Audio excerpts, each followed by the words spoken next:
Hello, friends and acquaintances. It's time. Here we are again, Monday. It's time. I thought it was Wednesday. All day I thought it was Wednesday. No, it's not Wednesday. Oh. Well, I have to have my hands on it. Yes. See. Mysteries. Yes, mysteries abound. Ladies and gentlemen, this is your 5-minute call. 5 minutes. If you haven't peed already, you probably should. 5 minutes. 5 minutes, everyone. 5 minutes. Hey, we have a new highly technical system. Are you ready? You want to see it? It's an iPhone in a Moscow Mule cup.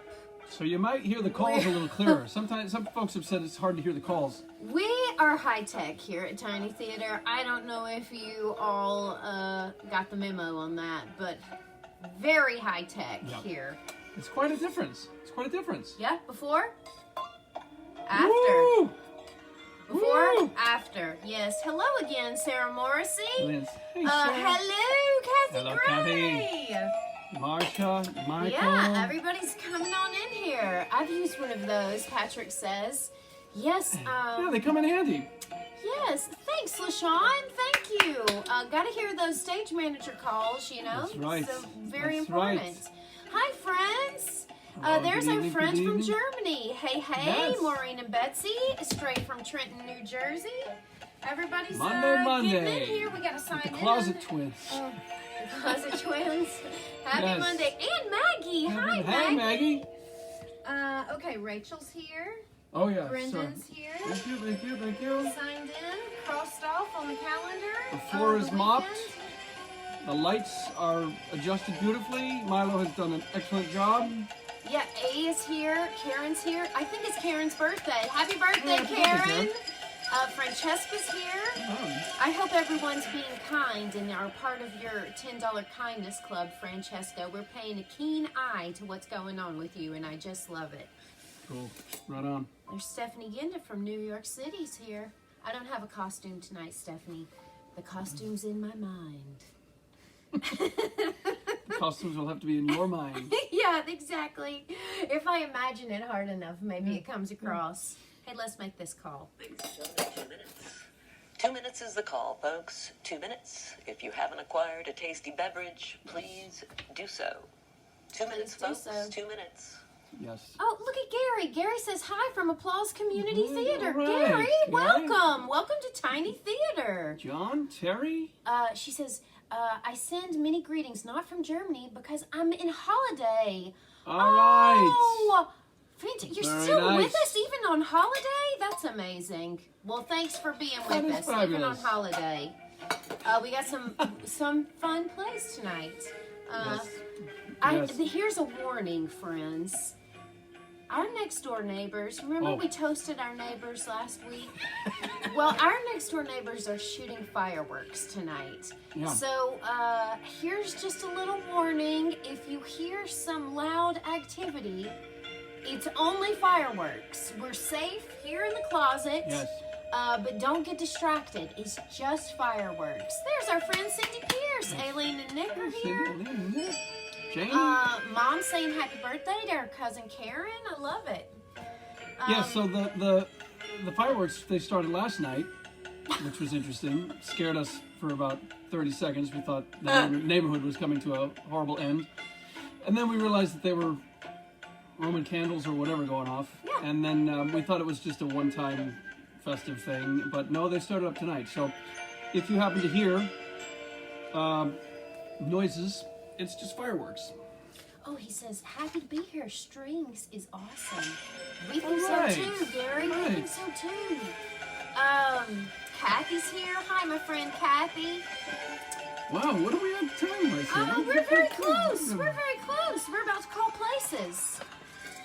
Everybody get those tasty beverages? Yeah. Pop that corn. Pop that corn. Get those. Cindy says she has fireworks in her neighborhood too. Interesting. Maybe it's Juneteenth. Maybe people are celebrating. Could be. I don't know. Natalie? Oh, Natalie's here. All right, friends. Everybody ready? Time to quiet down. Everybody settle down now. Ladies and gentlemen, could I have places, please? Places, please. For the top of the show, places, please. Places, please. I wonder, Thank you, Janine. oh, She says, I've seen and heard fireworks for at least a week every night. I don't know. Interesting. I'm so curious. Okay. How's this new microphone system working? Stand by, please. House to half. Go. Lights. Go. Sound. Go. Okay. Yeah. Okay. Hello, ladies and gentlemen, and welcome back to Tiny Theater. Thank you for joining us. Before we start tonight, folks, let's get all of those irritating distractions out of the way, shall we? Take a moment to silence your cell phone, spouse, children, and pets while you're at it. Unwrap those candy wrappers, open those chips, and pop that corn. Now, give yourself a break. Crack open a tasty beverage, sit back, put the world on pause, and enjoy our next performance. Rachel and Brendan, take it away. Take it away, she says. Thank you so much, very Janine. much, Janine. We should Our remote take it away. stage manager. We love stage managers here at Tiny Theater. Thanks, Janine. So here we are, Tiny Theater tonight, friends. You changed the tune tonight. I did. I was mixing it up. Okay. Yeah. Trying to Get mix ready. it I don't know up. what's going to happen tonight. Yeah, It'll be well, very that's the joy of live interesting. theater. You just never know. Well, you caught me off guard. Yeah, we've got so many playwrights in the house. I saw Nathan Christopher's here. Kathleen's here. Oh my gosh. So Rachel fun. Burttram, Leslie. So, welcome everybody. If you've never been with us before, I'm Rachel. I'm Brendan. And we are reading plays right here out of our closet at Tiny Theater, Monday, Wednesdays, and Fridays. From our closet to your wherever you are. Wherever. To your wherever. One of these times, we're going to force all of you to get into your own tiny space. Oh, that's And, funny, actually. you're going to have to report from what tiny space you're able to squeeze into. It's like audience participation. Exactly, yeah. Maybe yeah. they could take selfies and Take share selfies. them. Okay, but we're not going to make you do that tonight. We got a few thank yous and announcements here for Monday's Tiny Theater. Do you want to jump in? Well, we have a lot. Yeah, we have a lot to cover here. One, Yeah, we'll go fast. Okay. My eyes aren't seeing this very well. Okay, well, I'll take it away. Are we ready? So our friend Paul Gabbard at Why Not Theater, his auction is up and running. I think it started today at about noon. He has fantastic artists from all across the nation. He's doing a virtual fundraiser for Why Not Theater, and we're part of that fundraiser. What you're bidding on are 1 hour time slots, Zoom virtual meetings with these amazing theater makers, actors, playwrights, artistic directors, stage managers. It's amazing. So please check out that link. It's on our Facebook page, and see all the people that Paul has involved. It's super cool, and let's help him raise some money. Yeah. So that's our we're in there first too, one. right? Yeah. Yeah, we're in there too. Tiny theaters. Yeah, Tiny Theater's in there. One of the items. Yeah. So that's kind of cool. Yeah. That's kind of cool. This Friday, for those people who have been following Florida Rep. Yes, right? yes. So if you've been following the virtual activities happening at Florida Repertory Theater, every Friday at 3:30, they do something called Stage at Home, where they interview various people who are associated with Florida Rep, whether they be actors who are part of the ensemble, whether they're actors who are guest artists who have come in for shows during the season, whether they're administration members. So this Friday at 3:30, they're doing a Stage at Home about the world premiere production of Alabaster that was done this season, that Rachel starred in, which ran from a December-January slot and was hugely successful. Really, really incredible world premiere play by Audrey Cephaly. Audrey Cephaly might be watching tonight. Audrey She might Cephaly, be. She She's a tunes in fan. a lot. Audrey is a playwright. Friend and a fan. Well-established playwright who happened to be our first Tiny Theater read back on March 21st, I think. March something like that. 22nd, maybe? Was our first read of Maytag Virgin. So Stage at Home, Friday 3:30. Check it out at Florida Rep. We're specifically Facebook. talking about Sarah Morrissey, my dear friend Sarah, who's an amazing visual artist. She's going to talk about the making of all of the outsider art for the show. She made over, I think, like 70 pieces or some wild thing. All original artwork for the play. So we'll talk to her about how she went through that whole process, and then we'll talk to the costume team our costume designer, Charlene Gross, our costume supervisor, Andrew Burns, and I will be there as well talking about the scars. Because if you saw the play or saw any of the archival footage of the photographs, my body was covered in scars. And so we'll talk about the making and the implementation night after night and the taking off of the scars. So it should be a really interesting conversation. So we hope you're there with us. Cool. Okay. Yeah, so check out floridarep.org. You can register right off of there, floridarep.org, or you can go to their Facebook page on the day of Friday at 3:30, and you can tune in that way. So check it out. And the last thing we want to say is, friends, we have not taken a single night off from Tiny Theater all these weeks. Ooh. But Friday night, we're taking the night off to support our dear friend Ethan Henry, who is a fantastic LA actor. He used to be in Miami. He and his wife Makiba, great friends. And he's doing a virtual performance of The Meeting by Jeff Stetson, directed by Bill Cobb. So we're taking the night off so we can watch Ethan perform. And so we hope that you will spend Friday doing something to celebrate Juneteenth with us. So what I'll do is I'll make a list of things that we love, recommendations from us on the Facebook page. And I encourage you in the comment section to write your own recommendations of what ways that people can watch and celebrate with us. So we're taking the night off on Friday, friends. Hey, let's get down to business. All right, let's play. Let's announce tonight's playwright. Playwrights. Yeah, so Both at the same time. both at the same time. Yeah, Oh, one and then the okay, other. but who- The first one and then the second one. Okay, here we go, friends. Tonight's playwrights are Maggie Gray and Brian Cern. Yay! Two playwrights. Brian is returning. Those of you who joined us on Friday, we did a fabulous play by Brian, and we're here to do another one by Brian. So thank you for tuning in again, Brian and Brian's friends. And in addition, Yes. we have a very special delivery. Yes, Maggie Gray is with us tonight. So Maggie is a student playwright. She is a rising senior at Cypress Lake Center for the Arts with a media arts focus. She's interested in screenwriting and storyboarding. And so we are really excited to read Maggie's 2.5-minute play. Tiny play. Tonight, Tiny Play Tiny at play. Tiny Theater. So let's just jump right in with All Maggie. right, I'm going to jump in with Maggie. Okay. And as you all know, the program is on the Facebook page, so you can find out more about the character breakdowns and bios of each of our playwrights. Okay. Schroeder's Strangest Dream by Maggie Gray. Schroeder goes to bed after practicing piano. He starts dreaming about being in his college years. In the dream, he walks down a path at a local park. He's wearing a tuxedo. And then he sees Lucy at the water fountain. Schroeder walks up to her.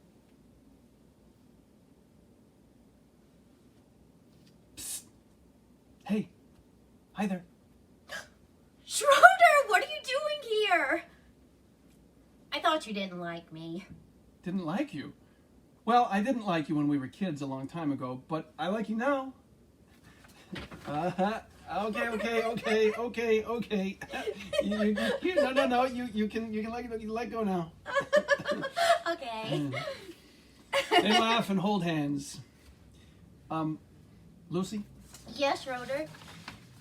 I want you to know that I think you are really inspirational and delightful, but also you're a little bit crabby. But I want you to know that you are the most beautiful girl I ever knew, even when we first met each other, when we were kids. And so, I have a question for you. He pulls a tiny case out of his pocket. He bends down on one knee. Lucy Van Pelt, will you marry me? Yes. They start to kiss as he places the diamond ring on Lucy's finger. Suddenly, his dream wipes out. He sits up in bed. Ah! Oh, whew. Oh, what a nightmare. Lucy sits up in bed next to him. Oh, Schroeder! Oh. Oh, good grief. He lies back down in bed and faints. End of play. Play. Yay, Maggie! Tiny play! Tiny play for Tiny Theater! Tiny play, Schroeder, Strangest Dream. 2.5-minute play by Maggie Gray. Thank you so much, Maggie. That was so fun. Thank you for writing a play for us. All right, Maggie. Okay, now let's jump into Brian's.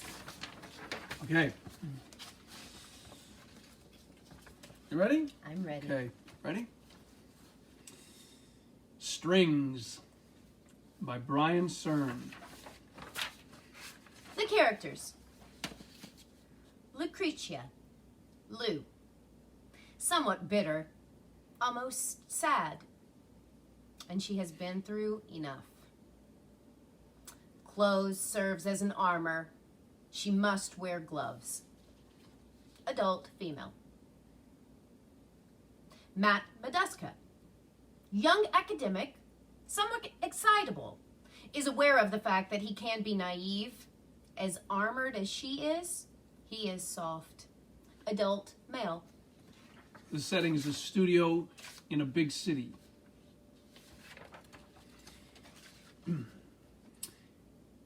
We're in Lou's studio.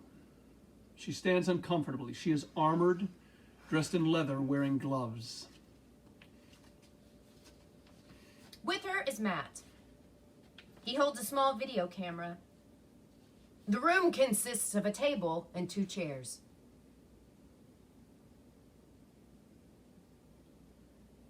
That is the most remarkable thing that I've ever heard. You get used to it. And it's true? Well, the way I remember it anyway. No. No, it can't be. It's something out of a storybook. Too much of a fairy tale. You're the researcher, you're the, what do you call yourself again? Folklorist. Folklorist. Anyway, I needed a folklorist because you'd know where to find the proof. A history like mine, it's not exactly written in the history books. I suppose not. When you don't age, you tend to want to stay out of the public eye. See? That's why I doubt you. No one talks that way. Women who are over 130, that's who. You're 35. You're not even close. 35, tops. Want to count my rings? That's a little disturbing. 130? Really? Over. Are there many like you? Not really, not anymore. The grove that Master Antonio got the wood from burned not too long after. Master Antonio? Yes, he gave the wood to my father. Pay attention, folklorist. I'm here, still around. I don't know whatever happened to my brother. He got real and disappeared. He's probably dead. Well, I know the story. Yeah, not a story, the truth. Your father and brother, they are famous people. All those stories, all those films, every retelling of this, pardon the expression, story, and not one mention a daughter. All right, little boy, you've been around the block enough to know this. So I'm surprised that I need to tell you the woman that is behind every successful man, she isn't behind him at all. She's in front by quite a bit, doing all the hard work. She's laying the foundation for what will come later. And you don't even know her name. All of it. Every time. Do you understand me? So you consider yourself a woman, then? Deal me. Yes, I am a woman. But not just because my father carved me that way. Carved? You said carved. Of course I said carved. What the hell do you think I've been talking about? No, you can't blame this on me. I'm just trying to do the thing that you asked me to do. And what's that? Believe you. I'm sorry, I'm truly sorry, but see things from my point of view. I'm sitting in my office and my phone rings. I pick it up and hear this fantasy.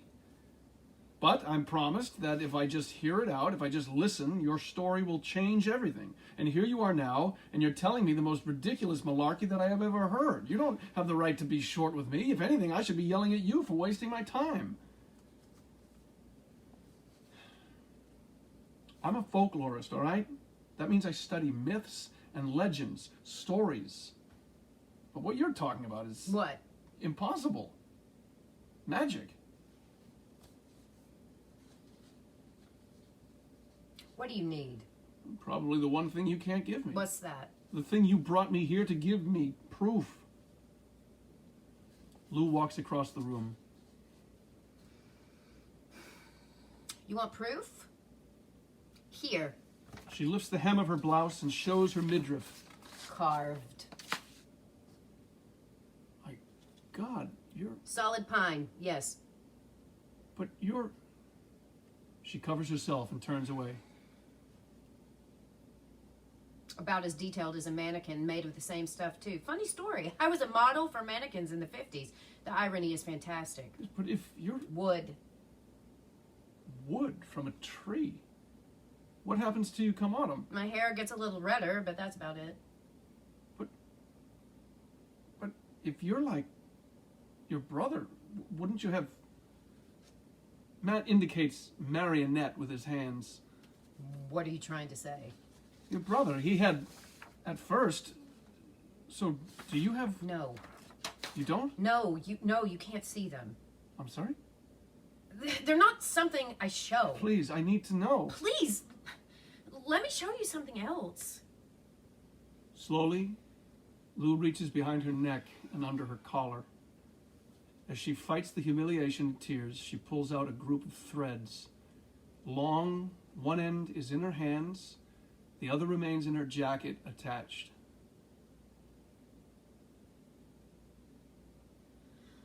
I've got some strings on me. Matt stares at the strings. Slowly he reaches for them. Lou is frozen. Matt takes the strings from her. He steps behind her and pulls softly on a string. Softly, her arm flies out. Lou begins a silent cry. Matt pulls on another string, firmer this time. Lou lets out a firm kick. Matt starts pulling strings, and Lou begins a dance, slowly at first, then faster. The motions stop being random and slowly become more precise. As the dance moves faster and faster, tears continue to fall from Lou's eyes. More frenzied, the marionette dance is about to reach its explosive conclusion when Lou slaps Matt across the face. I'm not your puppet! I'm sorry? I didn't invite you over just so you could play with me, make me dance and do whatever. Enough! She begins to put her strings away. Fine. Enough. Yes, okay, I believe you. Do you? Yes. You, the story, all of it. I believe you. You owe me an apology. You owe me an apology. No.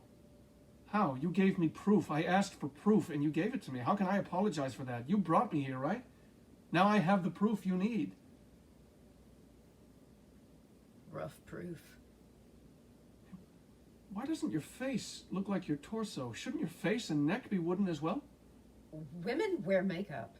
Yes, but why do you wear makeup? Just to make yourself look like a real woman? What did you say? It's a fair question. What did you say? Do you wear makeup to look like a real woman? Are you saying that I'm not a real woman? Okay, what is... No, I don't think you... I don't think you know either. Not a real woman. Okay, I was made in this image by my father. We spent hours together. He taught me things and showed me that the world is a beautiful and wonderful place. And then he became aware of all these other villagers. They began to talk. Who did this old man think he was going on with a younger woman? He became embarrassed. So what does he do? He put me on a shelf. And he tried again, but this time he was smart. And carved himself a son. A little wooden boy, and to keep him company. Not a real woman. Do you know what a wooden girl does when she flees Tuscany in 1883? She runs. She goes to Austria and she hides in plain sight, right in the court of the Archduke, just to fall in love with his chamberlain. And you consider yourself lucky because he doesn't want children, but you know what he does do? He gets old, and you watch the man you love die. Not a real woman, indeed. So you flee right before the war, and you go to Paris, and then there's a second war, and you're found and passed around the Nazi officers like a toy that you are. And the war ends before long, and you are forced to exploit yourself for money to go to another new place, and you think, maybe if I just keep quiet, no one will notice. She begins to take off her gloves. But then, despite your best efforts, some kid jumps you in the alley. But this kid's smart. It's 1963, and this kid's all sorts of sophisticated. He figures out what you are. He's got it all figured out, and he's also carrying a lighter. Lou holds up her hand. It is burnt and charred to the point where it resembles sticks more than a hand. Some pain fades. Some pain you can live with. But some pain burns you every day and will never leave you alone. So let me ask you, little boy, what is your definition of a real woman? I'm sorry. I apologize. I do not accept. I know. You shouldn't. What can I do for you? What do you want? I want you to help tell my story. Not my brother's, not my father's. I want it to be my time for a story. Matt picks up a camera. All right. Okay? Yes. Whenever you're ready. It's funny, I don't know where to begin. Matt starts recording. Take a breath. Whenever you're ready, start with your name. My name is... Hey, it's all right. You're all right. My name is Lucrezia Colati. I was born in 1883 in Tuscany. I am the first child and only daughter of Geppetto the woodcarver, elder sister to Pinocchio. And I have something to say.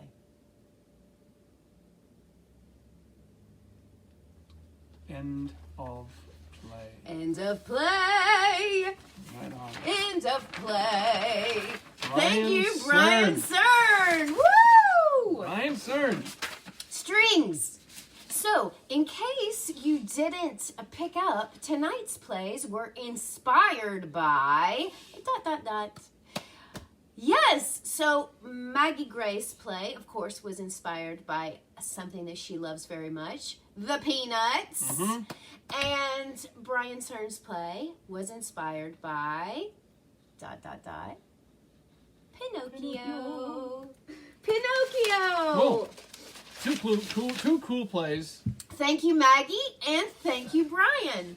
So at this time, by now, there are multiple posts that have dropped on our Facebook page. So there's a post about Maggie, a longer post about Maggie's bio, a longer post about Brian's bio. There's also a post that Brian sent us his inspiration about how he came up with strings, and a fantastic photograph out of a page of a book that he has.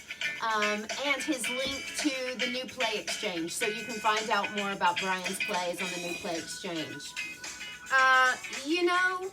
For those friends of us of ours who are with us all the time, you know what time it is. You know where it is. So, grab the tasty beverage. Oh, tasty beverage time. Isn't that what you're... But I was holding the music. Oh, all right. I thought time you for our had tasty something else. I was beverages. like, oh, what am I forgetting? Tasty beverage time.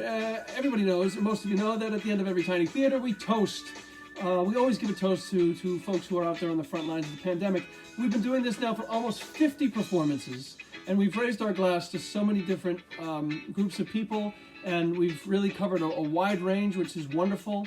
I think, I think we're at a point now where... Well, I would like to say, I want to raise a glass to all of you who are still wearing a mask. Please wear those masks, y'all. We got to keep each other safe. So, if you're wearing a mask when you go out of your house, this is for you. This is for you. We toast. We toast you! Toast, toast, toast. To all the mask wearers. The mask wearers. We need you. There it is. There it is. Well, believe it or not, we have come to another conclusion of Tiny Theater. Yeah. But we will be back on Wednesday. Remember, we're not going to be here on Friday, but we will do something on Wednesday, which will be fun. Yeah, we will. We got a goodie for you on yeah. Wednesday. And then we'll be back on Monday after a break. Yeah. But, in the meantime, as we always stay healthy, stay safe, stay home, and watch Tiny Theater. We love you guys. Thank you to our playwrights, Maggie and Brian. Thank you, Brian. Thank you, Maggie. See you next time. Bye-bye. Bye-bye. Oh, here we go. Oh, can you reach it? My yoga stretch. Oh. My yoga stretch.